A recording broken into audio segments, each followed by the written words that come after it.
Você sente que esquece rápido o que estuda? E isso é mais comum do que parece. No episódio de hoje, vamos entender o motivo e dar dicas para melhorar a memorização dos conteúdos. Primeira jornada.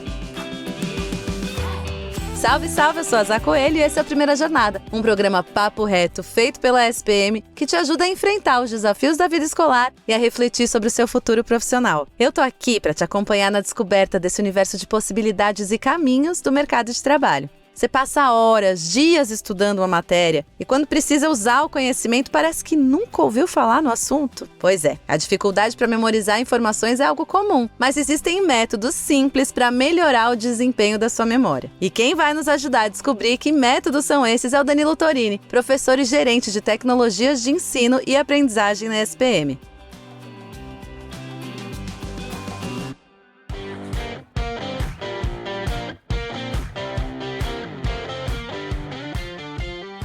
Seja muito bem-vindo mais uma vez à Primeira Jornada, Danilo. Olá, Zá, tudo bem? Muito obrigado pelo convite. Você sabe que é sempre um prazer estar aqui conversando com você e com quem está nos ouvindo. Eu adoro vir aqui. E a gente adora te receber. É muito, muito gostoso. Bom, vamos falar sobre a questão da memória, de marcar as coisas que a gente aprende. Por que a gente esquece com tanta facilidade uma coisa que a gente estudou recentemente, Danilo? Tem alguma explicação para isso? Tem super, Zá. E a gente fica um pouquinho angustiado às vezes, né? Porque a gente gostaria de ter uma memória que não esquecesse essas coisas que a gente acabou de ver, acabou de aprender. Mas esse é um mecanismo de proteção do cérebro. Olha que interessante. Já tem muitas pesquisas dos neurocientistas, eles têm ajudado muito a gente a entender que esse tipo de esquecimento não é uma falha, mas é um processo natural que o cérebro tem para economizar energia e atenção. Você acredita nisso? Que interessante, né? Muito interessante. A ideia do cérebro é filtrar as informações justamente para ele evitar uma sobrecarga, porque ele acaba retendo só aquilo que ele entende. É esse o segredo, como é que a gente ajuda o cérebro a entender que aquilo é relevante, mas o que ele entende que é importante, ele retém, e o que ele entende que não é importante, ele descarta para economizar energia. Só para a gente ter uma ideia, já tem muitas pesquisas, já há um bom tempo, que tenta mensurar isso. A gente não tem uma resposta correta, única, mas os cientistas, os neurocientistas, eles estimam que cerca de milhões, para você ter uma ideia, já se fala de 11 milhões de bits passando pela nossa atenção, pelos nossos sentidos, por segundo. Sabe quanto que o nosso cérebro ele consegue reter conscientemente? Quando a gente canaliza a atenção? Poucas dezenas. Alguns estudos falam de 50, alguns estudos falam de 100, 120, mais de milhões, até 11 milhões, a gente retém muito pouco. Então é por isso que o cérebro, inteligentemente, ele acaba tentando escolher aquilo que a gente vai reter na memória de longo prazo e aquilo que ele não precisa e vai descartar. É o cérebro escolhendo suas batalhas, né, Danilo? De uma forma bem inteligente. E aí você comentou que existem algumas ferramentas, métodos que podem ajudar, então, a fixar melhor esse conteúdo, a aumentar essa retenção da memória. Sem dúvidas. Até tem muitos estudos. O mais famoso é de um psicólogo alemão chamado Hermann Ebbinghaus, que ele criou aquela curva do esquecimento. Acho que todo mundo já viu essa imagem, né? Que mostra que a gente pode esquecer até 80% do conteúdo que a gente acabou de aprender em poucos dias. A gente acaba se esquecendo se a gente não revisar. Então, uma primeira estratégia é justamente o que a gente chama de revisão espaçada. Legal. Que é a gente tentar revisar o conteúdo, revisitar esse conteúdo em intervalos que são planejados, justamente para a gente acabar não perdendo isso da nossa memória de trabalho, memória de curto prazo, e tentar consolidar isso na memória de longo prazo. Aí tem várias maneiras de a gente fazer isso, a gente também pode conversar um pouquinho sobre isso. Outra coisa, por exemplo, é o que a gente chama de teste ativo ou recuperação ativa, que é a gente tentar lembrar aqueles conteúdos sem consultar os materiais primeiramente. Então, sabe quando a gente vai fazendo perguntas pra gente, resumos de cabeça, antes de eu recomeçar aquilo, de eu revisitar, eu vou tentando rever na minha mente, tentar buscar o quanto eu consegui lembrar. Só isso eu já vou ativando certos circuitos cerebrais para fortalecer essas memórias. Ensinar alguém, né, explicar com as suas próprias palavras. Quando a gente faz isso, a gente organiza e reforça aquilo que a gente está aprendendo. Associando ideias também. Por exemplo, eu tenho um novo conteúdo, eu vou tentar conectar aquilo com o que eu já aprendi em outras frentes. Isso também ajuda. E aí, claro, daqui a pouquinho a gente fala disso. Tem muitas ferramentas, muitos aplicativos que a gente pode utilizar para facilitar isso. Ou seja, em resumo, quanto mais multissensorial for, ou seja, quanto mais imobilizar vários sentidos, ler, escrever, tocar, ouvir, né? melhor. Então, por isso que é legal usar várias ferramentas, vários recursos para a gente revisitar isso. E cada um é um, né, Danilo? Como a gente fala aqui bastante sobre a estrutura de aprendizado de cada um, também vai ter a estrutura de memorização, de lembrança, né? Você falou aí, dá pra gente ouvir música, a gente ler ou fazer essa revisão espaçada que você comentou, que é bem interessante. Conta um pouquinho mais pra gente sobre como a gente pode fazer essa revisão espaçada. Isso é muito interessante. De fato, né, como a gente já conversou, a gente tem diferentes estilos de aprendizagem, então algumas estratégias vão funcionar melhor e outras nem tanto pra gente. O ideal é a gente ir conseguindo montar, né, esse kit aí de estratégias e de ferramentas. Mas a ideia aqui, quando eu estou revisitando, eu não preciso toda vez reler o texto, né, que eu aprendi. Eu posso revisitar de diversas maneiras. Então eu posso, por exemplo, e no mesmo dia eu assisto um vídeo no YouTube, dali 2 dias, por exemplo, no dia seguinte eu ouço um podcast. Aí quando eu estou voltando a mais tempo, então uma semana já se passou, poxa vida, mapa conceitual, mapa mental ajuda muito, porque aí eu só bato o olho no mapa e já vou lembrando daquelas ideias iniciais que eu tive. Flashcards podem ajudar muito, né? Então, quanto mais eu for espaçando, melhores são essas estratégias mais visuais. Porque aí eu só bato o olho e, poxa, aquilo já ativa a minha memória que estava lá se esvaindo, que estava fugindo. Eu consigo ir relembrando isso rapidamente. Então esse processo, sei lá, alguns estudantes podem dizer, meu Deus, vou ficar revisando isso toda hora. Não tenho tempo, porque é muito cumulativo, né? Mas a ideia, às vezes, você retoma o mapa, bate o olho nele e você já consegue relembrar aquilo que você estava perdendo. Ou aquele trechinho do vídeo, aquele trechinho do podcast que é fundamental. Eu reviso aqueles 2, 3 minutos e ele vai ativando para mim essa memória de mais longo prazo, né? Então, aqui aplicativos também ajudam muito. Tem alguns que já são de flashcards, né, como o próprio Anki. Depois eu posso passar vários deles para vocês. Tem um que chama Rennote, que é muito bom, mas vários aplicativos e plataformas, como o próprio Notion, também tem um módulo de flashcards. Então, quanto mais eu conseguir ir reduzindo, simplificando, para depois eu lembrar, como é o caso de um mapa conceitual, como é o caso de eu fazer ali algumas seleções de trechos de vídeo e podcasts, melhor. Mas a ideia é, a memorização vai sendo reforçada cada vez com menos esforço. E aí eu vou também adquirindo confiança de que eu estou conseguindo retomar isso e salvar na minha memória de longo prazo. Essa primeira memória, que é a memória de trabalho, ela é mais imediata. E aí quanto mais eu for repetindo e dando significado a isso, retomando, mais eu consigo ir salvando na memória de longo prazo. E salvando sem precisar de grandes tempos ou grande investimento, né, Danilo? Acho que é legal isso, você dá umas iscas, né? E aí o seu cérebro já pega e já volta tudo que você já tinha estudado. Isso é bem legal. Quantas vezes, né, Zá, a gente às vezes tá esquecendo de alguma coisa e a gente fala para outra pessoa, me lembra só um comecinho. Aí a pessoa lembra, a gente já lembra de tudo, né? A gente retoma todo o fio da meada. Então é para isso, pra gente não perder essa memória com o tempo, que como a gente viu, a gente perde até 80% nos dias seguintes, né? Quanto mais eu retomar, revisitar de diferentes maneiras, melhor. Legal. A gente vai fazer agora um intervalo, mas volta já já. Na ESPM, a inovação não é apenas um diferencial, é uma exigência. Um lugar onde celebramos o inusitado. Aqui, o aprendizado vai além da sala de aula. Vivemos experiências internacionais e aprimoramos habilidades além do tradicional. Criamos networking de verdade, sendo referência na produção de conhecimento. Juntos, vamos liderar o futuro, seja ele qual for. E aí, vem com a gente? ESPM, o inusitado em constante movimento.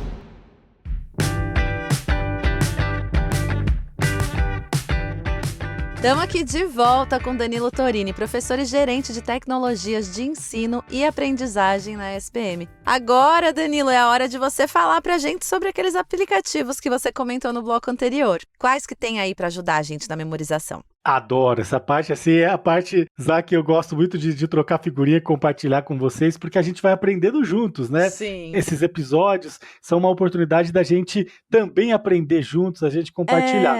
Sim, você contando pra mim também lembra, né? Exatamente. Então eu tinha comentado do Anki, que é o mais famoso de flashcards, por exemplo. Ele é gratuito, pode ser usado por quem quer estudar para o Enem, para provas, para o Enad, né? Ele é muito interessante para qualquer tipo de concurso também. O Rennote, que ele combina flashcards com organizações de anotações, então tem vários aplicativos de anotações também nativos já do celular ou de outros sistemas operacionais, isso também pode ajudar. O Quizlet, eu não sei se vocês já ouviram falar, ele permite criar ou até acessar jogos e testes que outras pessoas criaram com conteúdo visual, interativo. Então tem gente que precisa de uma gamificação, então o Quizlet pode ser bem legal. O Notion tem um plugin de flashcards que quando a gente tem ali o nosso caderno digital, a gente pode integrar essas revisões ativas com esse plugin de flashcards. Tem um outro que eu gosto muito, que chama Brainscape. O nome também já é bem sugestivo, né? Que é justamente ele tem uma interface bem simples e você vai conseguindo fazer essa repetição espaçada nele, porque ele já vai configurando esse timing. Olha que coisa incrível, né? Porque às vezes a gente fala, nossa, eu esqueci de voltar ali, né? Mas ele vai te lembrando, você pode configurar lembrete. Ele faz tipo uma agenda, assim, um cronograma da tua memória? Isso, como se fosse o Duolingo, né? O Duolingo de idiomas, ele de tempos em tempos traz pra gente ali alguns conteúdos, né? No idioma que a gente está aprendendo. Esse Brainscape faz isso também, mas com outros conteúdos. Para quem gosta de mapas mentais, eu adoro o MindMeister, não sei se vocês já ouviram falar. Ele é um dos mais famosos para criar mapas mentais, e aí você já integra com outras ferramentas, como o Google Drive e outras ferramentas colaborativas, né? E tem vários de mapas. O Miro é um dos mais legais também, porque eu consigo construir diagramas, brainstorms, mapas mentais. E o legal, assim como o Notion, todos eles têm a sua interface gratuita, né? Eles têm aquilo que a gente chama de modelo freemium. Ele tem muitas funções gratuitas e depois, se eu quiser aprofundar, salvar muitas coisas, tem ali modelos de assinatura. Mas todos são muito acessíveis. Muito legal, tem uma lista aí maravilhosa e esse ponto que você trouxe fundamental, que é gratuito, né, gente? Então todo mundo pode entrar, se organizar e acessar essas 1000 plataformas que possibilitam a gente guardar um pouquinho mais. Porque eu tô até agora chocada, Danilo, com o tanto que a gente perde de memória. A gente tende a ficar um pouco angustiado, né, Zá? Porque a gente gostaria de lembrar tudo, mas olha, bem cá entre nós, esquecer é uma bênção. Existem até condições neurológicas, né, doenças que estão ligadas ao fato da gente não esquecer. Claro que tem também outras doenças, né, estão ligadas à perda cognitiva, mas esquecer, de fato, é o que salva o nosso cérebro para economizar energia. O cérebro é esperto, gente, ele sabe escolher. E Danilo, aquela coisa básica, né, que a gente sabe, mas eu acho que é importante pontuar aqui. Dormir bem, manter uma boa alimentação, fazer exercício físico, isso tudo deixa o nosso corpo mais, né, prontinho para guardar as coisas? Sem dúvida nenhuma, Zá. Por quê, né? Quando eu, por exemplo, estou dormindo bem, né? A gente sempre fala a importância da gente dormir bem. O nosso cérebro, durante o sono, ele literalmente limpa o nosso cérebro de proteínas, de enzimas, de quaisquer outros elementos que poluem, né? Que de alguma maneira são tóxicos, vão gastar muita energia. Então, dormir é fundamental para o cérebro se restaurar. Até para eu conseguir ativar essas memórias, eu preciso dormir bem. Todo mundo já passou por isso, né? No outro dia, quando você não dormiu bem uma noite, no outro dia você vai se arrastando, né? E aí, de fato, a nossa capacidade de retomar aquilo que às vezes a gente sabe com tanta facilidade fica mais difícil, porque o custo energético do nosso cérebro para retomar, como ele não descansou, como ele não fez essa limpeza, literalmente, ele vai ter um custo maior. Outra coisa que também ele ajuda, quando eu estou dormindo, me alimentando bem, eu estou conseguindo dar mais condições para o meu foco, para a minha atenção e para essa repetição também. Então, dormir bem é fundamental, se alimentar bem é fundamental. Quando eu estou fazendo exercícios, por exemplo, eu estou melhorando a circulação sanguínea no cérebro. E isso me ajuda a aumentar a concentração, além, claro, de colaborar para a redução do estresse, porque o estresse é um dos fatores que mais atrapalham a memorização. Então, reduzir o estresse e a ansiedade, o exercício físico pode ser fundamental, né? Uma atividade de lazer, eu consigo, de alguma maneira, atenuar possíveis emoções negativas, que são essas emoções claramente que acabam afetando diretamente a atenção e a retenção das informações. Na verdade, quando a gente está mais ativado emocionalmente, a gente tende a não prestar tanta atenção, a não conseguir lembrar as coisas. O famoso branco vem daí também. Então, tudo isso colabora. O sono de qualidade consolida a memória, né? Dormir mal acaba prejudicando esse processo de aprendizado e aumentando o esquecimento. A alimentação equilibrada nem se fala, né? Então a gente tem vários alimentos ricos. E nossa, desde ômega 3, vitaminas de complexo B, ferro, antioxidantes, tudo isso estão presentes principalmente em alimentos naturais, né? Alimentos in naturas. Quanto mais a gente evitar o excesso de açúcar, ultraprocessados, tudo isso tem um efeito muito maléfico para a memória também, porque eles acabam depois tendo o efeito rebote de consumir muito a nossa energia. E exercícios regulares, como eu sempre coloco, ajudam muito, não só a gente também conseguir ter aquela sensação de que está avançando, de que está se cuidando, mas também ajuda muito no processo de atenção e retenção das informações. Legal, é tudo um equilíbrio, né, Danilo? Acho que é importante a gente pensar que o nosso corpo, estando em equilíbrio, ele vai ter menos problemas para resolver, né? E vai ficar mais descansadinho para guardar as coisas. Pensando um pouquinho nisso também, você acha que o nosso emocional, né, ele influencia também, durante o estudo principalmente, a essa capacidade de retenção, de memorização? Sem dúvida nenhuma. Então, o primeiro ponto, né, é a questão das emoções mesmo, né? Se eu estou ali ativado emocionalmente. E aí, o que é interessante, gente, é que pode ser uma emoção positiva ou negativa, né? Se eu estou muito animado também, é claro que vou ter mais dificuldade de me concentrar, né? Mas aí é uma emoção positiva, pelo menos, né? Mas, principalmente, quando eu estou com algum fator emocional que está me atrapalhando, está consumindo os meus pensamentos, é muito provável que eu vou desfocar mais rapidamente. Então acontece alguma coisa, né? A gente briga com alguém, a gente tem alguma dificuldade no trânsito, tantas outras coisas que podem acontecer. É claro que isso pode ser pontual, depois você vai processando isso e aí você vai se ativando menos emocionalmente, você literalmente vai entendendo esse processo. Agora, se é um fator emocional que é mais duradouro, tudo vai depender, Zá, da duração e do nível de ativação. Então tem momentos que a gente acaba ficando mais nervoso mesmo, isso vai atrapalhar momentaneamente. Agora, quando isso é ativado de forma muito frequente, então a frequência e a duração são importantes, né? Quando eu me ativo emocionalmente, quando eu tenho um processo que está me consumindo emocionalmente e ele é duradouro, e principalmente se ele é muito intenso, vou ter um efeito prejudicial enorme sobre a memorização. Aí vale muito a pena buscar a ajuda de um especialista, porque se eu não estou conseguindo sozinho fazer esse processamento, um especialista pode nos ajudar, então um terapeuta, né, ou até, né, buscar uma ajuda orientada por um médico pode muito me ajudar a sair desse ciclo vicioso. Pode ser pontual, se for pontual a gente também não tem que se preocupar, é só pensar, olha, hoje realmente eu estou num dia que nada está dando certo, as coisas não estão funcionando, é melhor descansar e amanhã retomar. Isso é pontual. Agora, se é algo duradouro, isso tem um efeito muito grande no processo cognitivo, de fato. Então tem muita coisa aí, gente, que influencia como que o nosso corpo ou o nosso cérebro vai guardar todas essas informações que a gente recebe, que são tantas por dia, por hora, por segundo.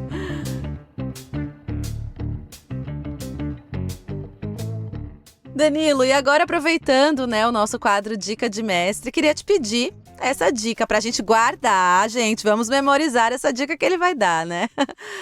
Que você pense assim, lá no comecinho da sua carreira, no começo do seu caminhar profissional, o que você acha que se você tivesse ouvido faria muita diferença hoje? Zá, eu gosto muito da ideia, né, da gente se planejar, da gente se antecipar. Claro que todo mundo tem o seu tempo, né, pessoal? Então também não se cobrar muito é fundamental, mas criar condições para que esse processo aconteça. Às vezes a gente fica desanimado porque esquece, ou desanimado porque não tem condições ideais, mas como é que a gente pode estrategicamente buscar criar essas condições? Então, por exemplo, se organizando, fazendo o seu kit ali de ferramentas, como eu coloquei, né? Eu não vou conseguir dar conta de todas essas ferramentas? Escolha uma, escolha duas. Às vezes o simples é o mais importante. Aquela ideia de o ótimo é inimigo do bom, às vezes eu fico buscando algo tão idealizado que eu não vou conseguir atingir. Então, para mim, eu acho que uma grande lição é essa ideia do comece pelo simples. Claro que a gente quer atingir o ótimo, mas comece pelo bom. E aí, aos poucos, você vai ganhando a produtividade, vai conseguindo avançar e daqui a pouco você está no ótimo e nem percebeu. Então, a simplicidade ajuda o cérebro também a se organizar e a memorizar. Guardem essa, gente. Pede pro cérebro selecionar essa daí. Danilo, te agradeço pelo papo sempre maravilhoso. Você sempre ajuda muito aí quem tá ouvindo, não tenho dúvida nenhuma. Brigadão, viu? Eu que agradeço, Zá, é um enorme prazer estar aqui com você e fico à disposição para outros convites. Me chama, hein? Sempre. Tchau, tchau.